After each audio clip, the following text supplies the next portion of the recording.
Hola chicos, buenas tardes. Vamos a comenzar el día de hoy con un repaso de lo que son los compuestos inorgánicos. Estos temas los vieron en Química 1 al finalizar su segundo semestre. Entonces debieron de haber visto la parte de lo que es la nomenclatura de compuestos inorgánicos. Si llevaron un libro en Química 1 en segundo semestre, pueden utilizar el libro que hayan llevado como bibliografía para ayudarse en este repaso. ¿Vale? Entonces vamos a comenzar de cero. La química se divide en dos, en orgánica e inorgánica. La orgánica es la que se basa en lo que son las estructuras del carbono, alcanos, alquenos, alquinos, etc. Lo que vamos a ver este año completo, porque es todo quinto y sexto semestre, es la química inorgánica, ¿sí? La que no se basa específicamente en el carbono. La diferencia principal entre las dos, entre la química orgánica y la inorgánica, también se basa en el tipo de enlace. En la química orgánica usamos el enlace covalente y en la química inorgánica lo que vemos es al enlace iónico. El enlace iónico es aquel en el que un elemento pierde un electrón. Cuando veamos una E con un negativo significa electrón y el otro gana ese electrón, ¿sí?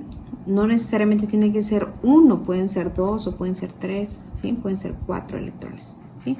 Pero pierden electrones y el otro gana electrones. ¿Para qué se pierde o por qué se gana electrones? Para llegar a completar lo que es la regla del octeto, ¿sí? ¿Qué me dice la regla del octeto? Si me acuerdo también de la química 1, dice que un elemento cuando llega a tener 8 electrones en su última capa, llega a un estado de estabilidad. Entonces, lo que se quiere realizar con este enlace es llegar a la estabilidad en los elementos, ¿sí? Por ejemplo, bueno, vamos a usar este semestre tabla periódica y un formulario. Ahorita les explico lo del formulario, pero empezamos con la tabla periódica, ¿sí? Su tabla periódica con su nombre siempre, que sea bien identificable.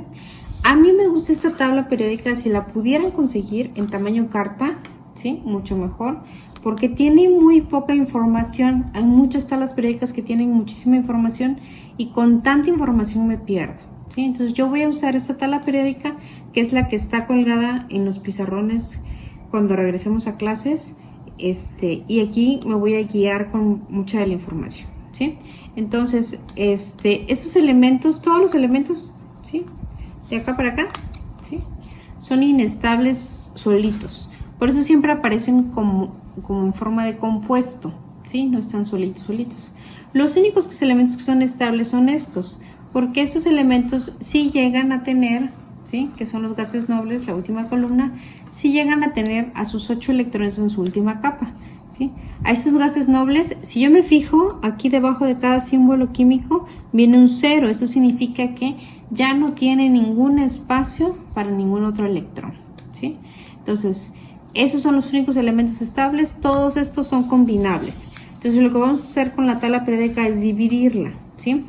Metales es todo lo amarillo, ¿sí? Todos son metales, incluyendo a estos que se le conoce como metales de transición, ¿sí? Y los verdes son no metales, ¿sí? Aquí también hay ciertos elementos que a veces son metales y a veces son no metales. Entonces ahorita vamos a saber cómo distinguir cuándo se comportan como metales o cómo se comportan cuando no metales, ¿sí? Entonces todos estos elementos son metales y estos que están aquí son no metales, ¿sí? ¿Cuál es la diferencia principal de los metales a los no metales? Bueno, hay diferentes características, que si conducen electricidad, que si su dureza, que si su estabilidad, etcétera, ¿vale? Pero una de las características que vamos a ver es que estos elementos amarillos, que son los metales, esos son los que siempre regalan a su electrón, ¿sí? Y estos verdes son los que siempre aceptan a los electrones, ¿sí? Entonces ahorita vamos a ver un poquito de esto, ¿sale? Por ejemplo, vamos a ver el compuesto más conocido, ¿sí? Aquel que se forma de dos elementos como el sodio con el cloro, ¿sí? Ya muchos saben por dónde voy, ¿vale? El sodio, si yo me fijo en la tabla periódica, ¿sí? Lo que me tengo que fijar aquí en la tabla periódica es, bueno, en esta simbología, voy a buscar al que diga número de oxidación o valencia, ¿sí? Ese es el numerito que más vamos a estar usando. Si yo me fijo, muchos elementos tienen, por ejemplo, el vanadio tiene varios números de oxidación, ¿sí? El sodio solo tiene uno, que es el número 1, ¿sí? Por ejemplo, hierro tiene 2 y 3, manganeso tiene varios números de oxidación, oxígeno tiene varios números de oxidación, etcétera, ¿sí? ¿Qué significa ese número de oxidación?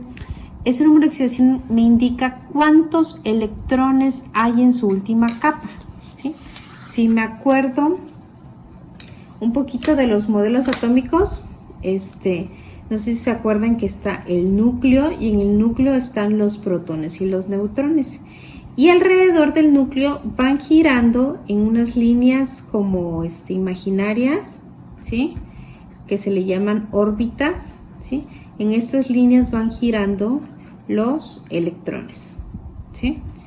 En la primera capa únicamente se aceptan 2 electrones. A partir de la segunda ya se aceptan más, ¿vale? Pero estamos hablando que la última capa es la última órbita, ¿sí? Cuando un elemento es estable, en esta última órbita hay 8 electrones, ¿vale? Entonces, para que entendamos un poquito. Entonces, el número de oxidación o el número de valencia me indica cuántos electrones hay en esa última capa, ¿sí? En caso del sodio hay 1. Entonces, lo que hacemos es con la estructura de Lewis, que es la de puntitos, vamos a colocar el símbolo del elemento, que es sodio, y vamos a colocarle un puntito, ¿sí? Porque sodio tiene un electrón en su última capa, ¿sí? Vamos a ver al cloro.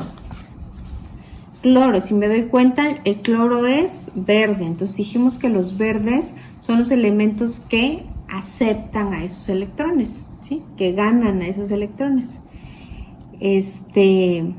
Entonces vamos a ver que el sodio tiene varias valencias, tiene más, menos 1, 3, 4, 5, 6 y 7. Solo el primer número es negativo y es positivo, es decir, es menos 1 y más 1, ¿sí? Todos los demás son positivos, ¿vale? Y me voy a guiar con esos numeritos que vienen arriba. Si su tabla periódica no los tiene, por favor, colóquenlo, escríbanlo sobre su tabla periódica, ¿sí? Pero, por ejemplo, toda esta columna del flúor normalmente utiliza esta valencia, que es la menos 1. Toda la columna del oxígeno normalmente usa la menos 2. Nitrógeno normalmente usa la menos 3. La columna del carbono usa normalmente la menos 4. Ahora, en el caso de la columna del boro, si nos damos cuenta, ya son positivos. Entonces, en esta columna la mayoría usa la más 3, ¿sale? Entonces, ese es como tip, ¿sale? Entonces, cloro normalmente usa la menos 1, ¿sí? Entonces, lo voy a poner aquí a un ladito, ¿vale? Entonces, cloro normalmente usa la valencia menos 1. Sodio, la única valencia que usa es la más 1. Las valencias se colocan siempre en la parte de arriba y con su signo, ¿vale? Más 1 o menos 1, ¿sí? Entonces, ¿qué significa este menos 1? Menos 1 significa que le falta 1 para llegar a 8. Si le falta 1 para llegar a 8, ¿cuántos electrones tendría? 7, ¿sale? Por eso aquí en este dibujito al cloro le puse 7 puntitos. 1, 2, 3, 4, 5, 6, 7, ¿sí? Siempre se escriben alrededor del símbolo, ¿sí? Y las posiciones son, siempre se pone 1, 1, 1, 1, si hay más, otro, otro, otro y otro, ¿sí? Entonces se completan los electrones que tengan. En el caso del cloro, entonces le falta 1 para llegar a 8, entonces tiene 7, ¿sí? Y el sodio tiene 1, ¿sí? ¿Qué sucede cuando se enlazan? ¿Sí? Es decir, cuando se unen para formar a una molécula. Este electrón lo pierde el sodio y se lo regala al cloro, ¿sí? ¿Y cómo me quedaría la molécula? ¿Sí? Ya estarían como más juntos, ¿sí? Y colocaría aquí sus 7 puntitos de cloro, ¿sí? Pero ahora ya tiene además el electrón del sodio, ¿sí? Si me doy cuenta, el cloro ya tiene a sus 8 puntitos y el sodio se queda sin ningún puntito, ¿sí? ¿Y qué pasa cuando yo me quedo sin ningún puntito? ¿Sí? Esta última capa, al no tener nada, desaparece. y la penúltima capa, ¿sí?, está completa, ¿sí? Entonces digamos que las dos se quedan con 8. Un elemento estable entonces significaría que o tengo 8 electrones o no tengo ninguno, ¿sí? Entonces de esa manera los dos juntos, trabajando juntos, llegan a la estabilidad, ¿sí? ¿Cómo se vería esto sin realizar toda esta parte de los puntitos y esta parte que ya vieron ustedes en química 1, ¿sí? Porque no me puedo poner a hacer puntitos cuando ya veo las reacciones, entonces tengo que hacerlo de la manera más fácil, ¿sí? Lo que se hace es cuando se forma una molécula, lo voy a poner con letras para que lo entendamos en general, ¿sí? Siempre se une un elemento, el elemento que ustedes quieran, ¿sí? Pero tiene que tener una valencia positiva, ¿sí? Con el elemento que ustedes quieran, con su valencia negativa, ¿sí? Entonces siempre va el elemento positivo y después va el elemento negativo, ¿sí? En la primera posición el elemento positivo y en la segunda posición el elemento negativo, ¿sí? ¿Qué hacemos entonces? Cuando queramos formar la molécula de NaCl, lo que hacemos es juntar el Na, ¿sí?, con su valencia más 1 y el cloro con su valencia menos 1, ¿sí? Para poder hacer esta molécula, lo que se hace es un cruce de valencias. Va a cruzar únicamente el número, el signo ya no, ¿sí? Entonces ese 1 baja aquí al cloro y este 1 baja aquí, ¿sí? Entonces quedaría Na1Cl1. Si se fijan, son subíndices, ¿sí? Subíndice significa que va hacia abajo, ¿no? No está a un lado, ¿sí? Entonces, Na1Cl1, ¿sí? Pero en química el 1 es invisible, entonces tengo que hacerlo invisible, ¿sí? Entonces nada más coloco NaCl, ¿sí? Y esta sería la molécula, ¿sí? Mi molécula, ¿vale? ¿Cómo se llama esta molécula? ¿Sí? Les voy a dar el nombre y luego les explico en otro videito cómo se forma este nombre, ¿sí? El nombre que usamos químicamente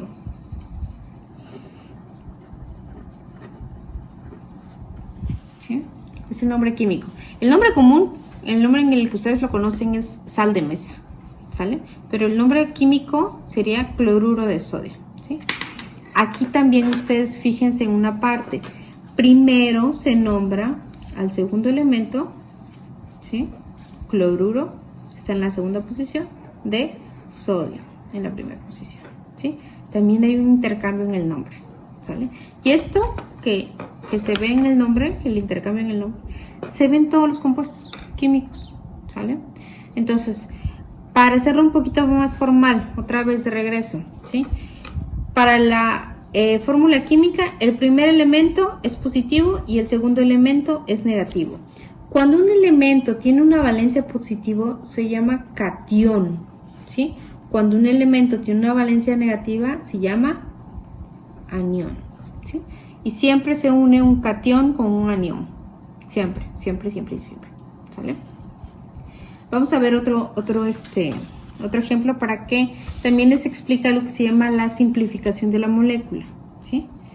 Por ejemplo, ahora voy a tomar al hierro, ¿sí?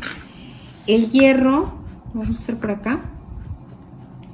El hierro tiene dos valencias, ¿sí? Si yo me fijo en mi tabla periódica, el hierro tiene valencia 2 y valencia 3, ¿sí? Lo voy a poner así, valencia más 2 y valencia más 3, ¿sí? Y lo voy a combinar con el oxígeno. El oxígeno, la única valencia que maneja el oxígeno, que podemos también, más adelante vamos a ver que el oxígeno también maneja otra valencia, pero no sé, no la publican en la tabla periódica. El oxígeno maneja normalmente la valencia de -2, ¿sí? ¿Qué pasa cuando formamos una molécula? ¿Sí? Pues hagan de cuenta que el fierro es como si yo tuviera un embarazo y de repente me salen dos bebés, ¿sí? O gemelos, ¿vale? O sea, me va a salir, cuando yo combino el fierro con el oxígeno, me va a salir un bebé que va a usar la valencia más 2 y otro bebé que va a usar la valencia más 3, ¿sí? Entonces van a salir gemelos que se van a parecer casi igualitas, pero no van a llegar a ser idénticos porque usan diferentes valencias, ¿sí? Y cuando pues, son hermanos no se pueden llamar igual, pero pues se pueden llamar parecido, ¿sí? Como por ejemplo, normalmente un gemelo es José Eduardo y José Miguel, ¿sí? A los dos les ponen algo en el nombre que indiquen que son iguales, pero alguna diferencia adicional, ¿no? O sea, el Miguel o el Eduardo, ¿no? Pero la parte igual sería el José, ¿sí? Lo mismo va a pasar con estos compuestos, ¿sí? Ahorita se lo voy a explicar cómo se hace la molécula y más adelante vamos a explicar cómo se hace el nombre para hacerles marcar la diferencia, ¿sí? Entonces, voy a usar primero el fierro con +2, ¿sí? Entonces sería Fe más 2, ¿sí? Y el oxígeno -2, ¿sí? Me fijo, primero va el positivo y luego va el negativo, ¿sí? ¿Qué tengo que hacer ahora? Las valencias las voy a cruzar, ¿sí? ¿Y cómo va a quedar el compuesto? Fe2, oxígeno 2, ¿sí? Fe2, oxígeno 2, ¿sí? Pero hay algo que se llama simplificar y eso es lo que vamos a hacer en este momento, ¿sí? A simplificar. ¿Cómo se simplifica? Es como si simplificaran ustedes una fracción, ¿sí? ¿Se acuerdan? Por ejemplo, 4/8. ¿Cómo simplifico 4/8? Pues le saco mitad. Mitad de 4, 2. Mitad de 8, 4. ¿Puedo seguir simplificando esta fracción? Sí. Mitad de 2, 1. Mitad de 4, 2. Entonces, esto es un proceso de simplificación, ¿sí? ¿Cuándo yo no puedo simplificar? ¿Puedo simplificar esa fracción? No. ¿Por qué? Porque no le puedo sacar mitad a 3. A 8 sí, pero a 3 no. ¿Le puedo sacar tercia a 3? Sí, pero a 8 no, ¿sí? Entonces, esta no se puede simplificar, entonces me quedaría igual, ¿sí? Por ejemplo, si fuera 3/9, bueno, en lugar de sacarle mitad, le puedo sacar tercia. 3 entre 3, 1. 9 entre 3, ¿sí? Entonces, esto es la parte de simplificación, ¿sí? Entonces, cuando yo voy a simplificar, me voy a fijar en estos coeficientes, ¿sí? En estos numeritos que quedaron abajo, ¿sí? ¿Cómo le simplificarían ustedes? Lo más sencillo sería pues buscar la mitad, ¿sí? Porque los dos son números pares.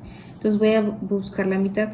Mitad de 2, 1. Recordemos que el 1 es invisible, ¿sí? No lo ponemos. Y mitad de 2, 1, ¿sí? ¿Cómo quedaría la molécula? ¿Sí?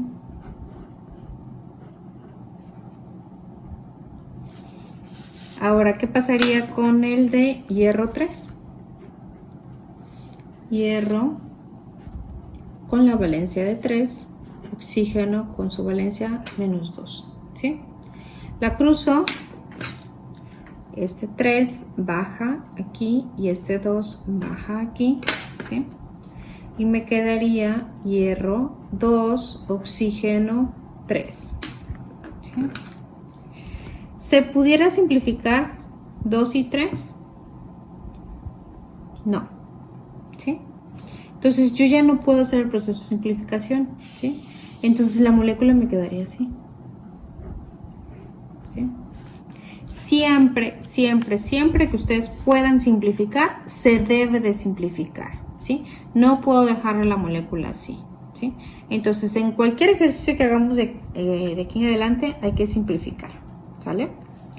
Entonces en la actividad que viene en su cuadernillo que les dejé en PDF, ¿sí?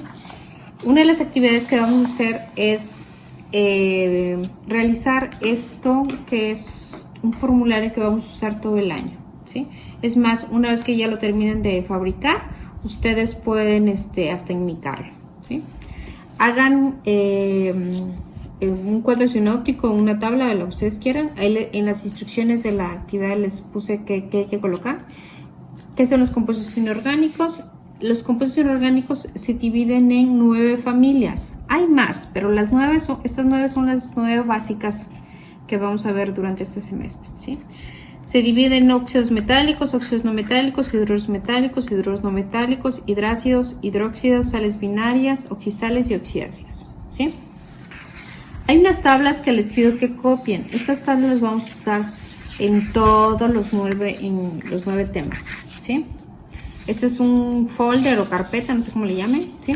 En esta parte de la pestañita, por favor, pongan su nombre completo, su grado y su grupo, ¿vale?